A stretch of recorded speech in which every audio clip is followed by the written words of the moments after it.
కొమరం భీం ఆసిఫాబాద్ జిల్లాలో పెద్ద పులి భయం మొదలైంది. టిక్యాల పహాడ్ ప్లాంటేషన్ సమీపంలో పెద్ద పులి సంచరిస్తుంది. కొన్ని రోజుల క్రితం మహారాష్ట్ర శివారు ప్రాంతంలో ఒక పులిని అటవీ శాఖ అధికారులు బంధించారు. ఇక ఆ పులి మళ్లీ తిరిగి రావడంతో గ్రామస్తులు భయాందోళన చెందుతున్నారు.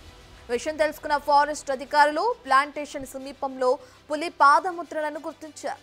గ్రామంలోకి వెళ్లి గ్రామస్తులకు అధికారులు సూచనలు చేశారు. పొలాలకు వెళ్లే రైతులు గుంపులుగా వెళ్లాలని సూచించారు.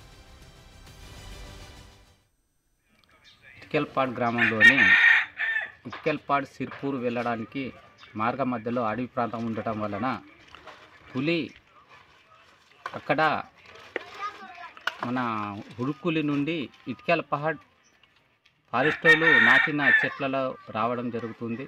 రాకపోకలు సాగుతున్నాయి. అలాగే ముందు రాకపోకలు ఉండటంతో ప్రజలంతలా చాలా భయాందోళనగా ఉండేది. కానీ అంతర్గాం అమృత్ మహారాష్ట్రలో పులి పట్టుకుని పోయిందని తెలిసే వరకు ప్రజలు సంతోషంగా ఉన్నారు. కానీ నిన్న సాయంత్రం 6 గంటలకు పులి ఇక్కడ ఇంకా రావడం జరిగింది. పులి రావడంతో ప్రజలు దిక్కుబిక్కు అంటున్నారు సిర్పూర్ పోవడానికి.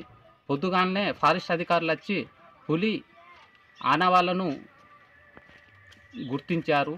కాబట్టి పులిని మరోసారి ఫారెస్ట్ అధికారులు దాన్ని బంధించి పట్టుకుని పోవాలి. ప్రజలకు అప్పుడు పోవడానికి